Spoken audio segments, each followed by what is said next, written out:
dear beloved, Boss Mike Cervera.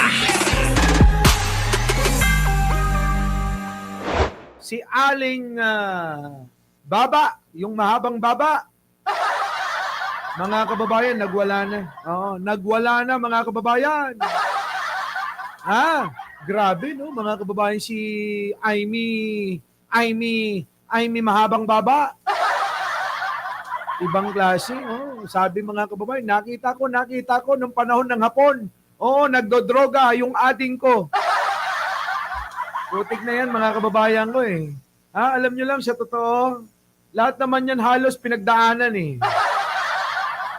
Pero patunayan mo, Aimee, patunayan mo, Aimee, kung sa panahon ngayon nagdodroga si Pangulo, yung ini-issue mo, sobrang luma na, hinukay mo pa sa baul, Kasi nga mga kababayan, wala na hong sumasama sa kanila.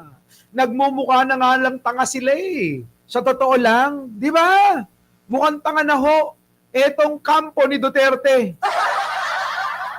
Kaya lahat gagawin na nila. Ultimo yung mahabang baba na nirutoke na kamukha ni Madam Auring, pagsasalitain nila. Di ba? Ang kapal ng mukha, mga kababayan ko, sobra. Kung si Sara makapal ang mukha, eto makapal ang baba. Madam Auring, palitan na natin ang pangalan niya. Madam Auring, ano ba nangyayari sa'yo? Sa sobrang inggit mo kay Manong Bongbong at kay First Lady, nagkaganyang kang hayop ka. Diba mga kababayan? Ibang klase ho. Sobra. Idinamay pa yung mga pamangkin niya. Mga kababayan, idinamay pa yung mga kapamangkin niya na gumawa pa ng kwento. Grabe ka talaga, oh. Ang tindi mo. Sobrang tindi mo, pero ikaw, tahimik ka. Sa paninira kay Manong Bongbong, kahit alam mo na peke, bigyan kita ng sample, oh. Bigyan natin ng sample ito, mga kababayan ko. Tignan nyo, mga kababayan ko, Ito ho yung pinaniniwalaan ng mga hayop na yun, eh. Oh, yan, mamaya ka na. Tignan nyo, mga kababayan ko. Dito sa expose ni Saldico, paniwalang-paniwala yung mahabang baba, yung malapad ang labi, at yung walang buhok. Yung pong may wig, oh. Yung pong senador na may piluka. Oh. Diba? Paniwalang-paniwala sila rito. Pero mga kababayan ko, eto pagkakaiba. Tingnan nyo, eto ayaw nilang paniwalaan. Nakikita niyo yung sandamakmak na pera? Na nahati-hati na? Ayaw paniwalaan nila. Manang Aimee, naku, Madam Auring. Madam Auring, isipin mo na lang maigi to. Ito, ebidensyang malinaw. May tao, merong Henry Alcantara, Bryce Hernandez na nagsasalita. May ebidensya, may picture, may video pa. Ayan o, pera yung nakikita mo, di ba? Pukin ang ina mo. Di ba? Ayan o, mga kababayan ko, yan yung pera. Isipin nyo na lang maigi.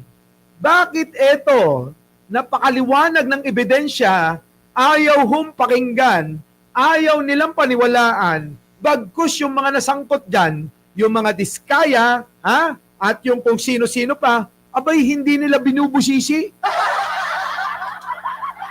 Di ba? Ito, ebidensya. Bakit dito paniwalang-paniwala kayo? Nasaan? Ang daming butas nito. Yung sasakyan, nakarehistro sa Davao. Yung mga maleta, sabi Rimowa. Rimowa ba? Itsura niyan? May Rimowa bang tag 1,450? Walang ganun, mga kababayan ko. Walang ganun, Kaya alam nyo, mga kababayan ko, ito'y kadispiraduhan na nila. Ultimo si Madam Auring na mahaba-baba. Gagamitin na ho nilang lahat yan, mga kababayan ko, kasi desperado na sila. Ang kakapal ng mga mukha nyo, walang sasama sa inyo, maniwala kayo. Si Amy, gagawin yung ebidensya. Kita nyo yung baba niyan, ang tulis-tulis. Sino pa maniniwala kay Amy, kay Madam Auring? Meron pa ba? Kung ang kwento mo lang naman, puro pangbibintang. Kailangan mong dalhin yan, ina mo. Kailangan mong dalhin yan, senador ka naman, ipa-impeach mo. Sampahan nyo ni Panutya, di ba? Sampahan nyo ng impeachment si Pangulong Bongbong. Kung mayroon kang matibay na ebidensya, ilabas mo. Baka naman manggagaling lang sa mahaba mong baba. Tama, mali. Ganun dapat ang proseso. Kasi mga kababayan, hindi nila ginagawa yung proseso na nangyayari sa Senado, ayaw nilang sundin at ayaw pakinggan. Doon nga ako nagbibigay ng mga ebidensya, ayan na parte-parte. Para kanino? Para kay Mitch Kahayon, para kay Joel Villanueva, para kay Jinggoy Estrada, para kay Saldico, para kanino pa? Para kay Ramon Rebella. Diba? Ang tatanga nila. Kaya alam nyo, kung kayo maniniwala sa paandar ng mga ito, kayo yung pinakabobong tao. Unawain nyo maigi yung ginagawa nila. Sigurado kasi mga kababayan, hirap na sila. Bakit? Kailangan na nilang maagaw sa lalong madalang panahon yung pong kapangyarihan kasi yung kanilang mga kaalyado, kaibigan, at mga pinoprotektang magnanakaw ay malapit ng makulong. Yan ang katotohanan. Kaya nagti-triple time na, hindi na double time ang tawag dyan. Triple time na mga kababayan, yung ginagawa nila na kailangan sa lalong madaling panahon ay mapalitan na natin si Bongbong Marcos. Kailangan na natin gamitin kahit na pa si Amy na mahabang baba. Gamitin si Saldico. Akala nyo may sasama pa rin sa inyo? Akala nyo maniniwala ang tao? Hindi maniniwala sa inyo. Ayan ito yung ebidensya. Madam Auring. Di ba? Ito yung ebidensya. Hindi ka ba nahihiya? Hindi ka nahihiya sa baba mo? Kaya, alam mo, naniniwala na talaga ako na hindi ka Marcos Malamang lakson ka talaga Di ba? Biluin ninyo, mga kababayan, sino ang makakagawa ng ganyan sa sarili mong kapatid? Siya lang mga kababayan, yung mahabang baba na yan. Di ba? Siya lang. Wala na ibang mga kababayan ko. Kaya nga ngayon, mga kababayan, pakinggan natin tong hayop na to Sa totoo lang, kayo naman, ito namang mga INC sabi, walang mga politiko, hindi hahaluan ng politika yung aming panawagan. Kinain na naman nila yung sinabi nila. Paano kayo paniniwalaan pa kung ganyan kayo? Kinakain nyo yung sarili nyo, nagsisinungaling kayo. Sabi nyo, hindi kami magpapaakyat ng kahit sinong politiko. Pero anong ginawa ninyo? Bakit ganito? Pinaakyat nyo, mahaba-baba. Diba? Alam nyo po ba, mga kababayan ko, pakinggan nyo sa ito ito, talagay muna natin itong nauwi sa kawalan ng tiwala at hustisya sa Pilipinas. Ito. Sige, lagay natin yung mukha niya. Pakinggan nyo ako, mga kababayan ko. Marunong ang Diyos. Sa kakaganyan nyo kay Pangulong Bongbong. At ito, si Pangulo ay tahimik pa rin, patuloy na nagtatrabaho. Hindi kayo pinapansin kahit anong mga paninira nyo. Hindi nyo ba napapansin na lalong dumadami ang sumusuporta at nakikisimpatya kay Manong Bongbong? Hindi nyo ba nakikita yon? Tama mali, mga kababayan. Patuloy na dumadami ang sumusuporta, nakikisimpatya kay Pangulong Bongbong. Nandyan yung mga dilawan, pinklawan na dati ayaw, pero ngayon nakikita nila. Hindi naman mga bobo rin yung mga yan. Si Pangulong Bongbong na ang kanilang sinusuportahan. Ang simbahan, mga kababayan, simbahang Katoliko. Sino sinusuportahan? Si Pangulong Bongbong na.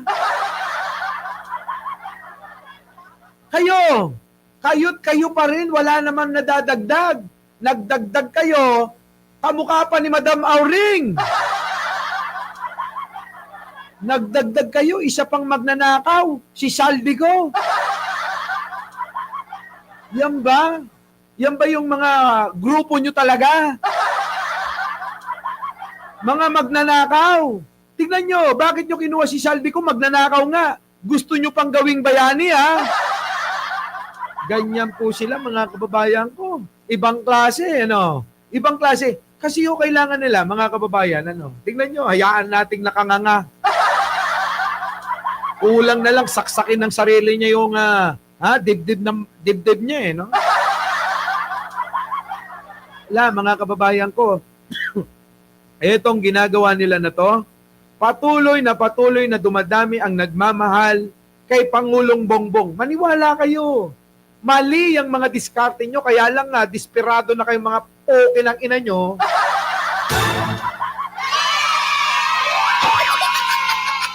Sorry.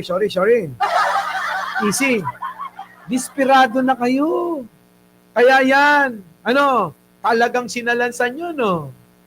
Saldico, si Madam Auring, Iglesia ni Cristo, sino susunod? Dahil hindi sumasama sa inyo yung AFP. Kanino kayo humingi ng tulong? Sa mga bandido? Sa mga makakaliwang grupo? Sa mga bandido na mayroong hawak na armas? Yon ang hiningan nyo ng tulong. Di pare-pares nga kayong mga demonyo. Mga kababayan ko, hindi po sila para sa totoo, eh. Para po sila, sa hangarin lang nila, eh. Makuha lang yung pwesto para mailigtas nila itong mga marami na mga tao, na mga politiko na ipapakulong ni Manong Bongbong, eh. Tama. Ito, sample. Huwag na natin pakinggan tong pangit na to. Ang pangit mo. Manang Aimee. Oo, ang pangit mo. Dati kamukha ka pa ni Madam Auring, pero ngayon parang kamukha mo na si Eng-Eng. Sino nakakakilala kay Eng-Eng? Press 1 nga dyan. Sino nakakakilala kay Eng-Eng? Yung sa Simatar. Yung bang...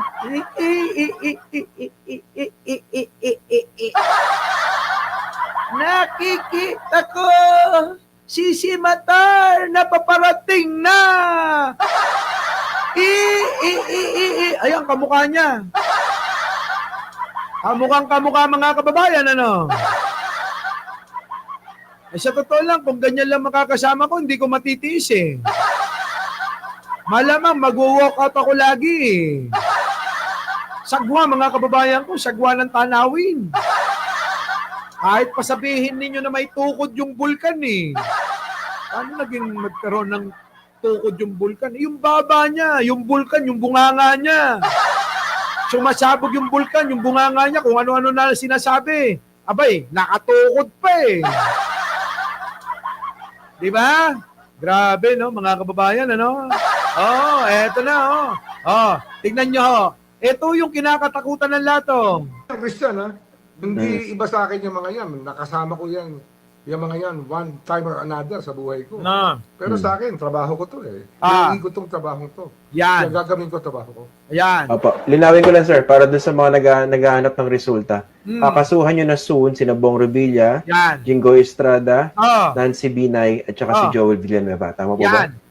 Joel Villanueva kasama. Oh. Okay. Nako po, kinang ina nyo! Yan nga ho yung kinakatakot nila. Kasi nga ho, ang Pangulong Bongbong, seryosong panagutin tong mga magnanakaw na to. Na ngayon, mga kababayan, ay kinukuha yung suporta, sama-sama sila, joint force lahat to. Etong lahat na malapit ng makulong, na hindi na ho aabutin ng Pasko, sabi ni Pangulo. Kaya kailangan double time na tayo, makukulong na kami. Makukulong na kami, Manang Aimee. Buday, Sara Duterte. Makukulong na kami, ikaw na lang ang pag-asa din eh. Anyari? Bakit ganon? Wala na ho eh. Wala na silang kapag-asa pa na, ay naku, pag nakulong ka, alam nyo na. Sabi ko nga sa inyo, kahit anong dami ng pera nyo, kung ang magiging buhay ninyo ay katulad ng buhay ni Saldico, walay na mga kababayan, wala na yan. Maniwala kayo. Di ba? Yan. Oh, ito yung kinakatakutan nila mga kababayan ko, ha? Yung makukulong na ho, yung mga kaibigan, kaalyado, at pinoprotektahan nila na mga politiko. Kaya, double time, hindi na nga double time, triple time na kailangan. Mapabagsak na natin si Bongbong Marcos. Mga kababayan, tanong ko sa inyo, maliliwanag naman ang isip ninyo, babalik ko lang dito. Ito ho yung pinapaniwalaan ng mga gonggong. Etong expose na to, mga kababayan ko ha, etong expose na to na tinuturo, si Ninong Martin Romualdez ko at si Manong Bongbong ko, di ba? Yan lang ho yung ebidensya. Ito, ebidensya naman ho para sa mga kaibigan nila. Ayaw nilang paniwalaan. Paanong nangyari? Nasaan ba yung mga utak nyo, mga hinayupa kayo, mga potang ina nyo? Na eto, ayaw nyong paniwalaan. Ayan ang ebidensya, kwarta. Kateng-kateng. Bandel-bandel na kwarta. Ipinakita na. Pero bakit ayaw nyong paniwalaan to? At nandoon na sa Senado, iniimbestigan na. Pinapaniwalaan nyo pa rin si Saldico, si Aiming mahabang baba, sa puro hearsay, mga chismis nila. Our beloved Boss Mike, Boss Mike,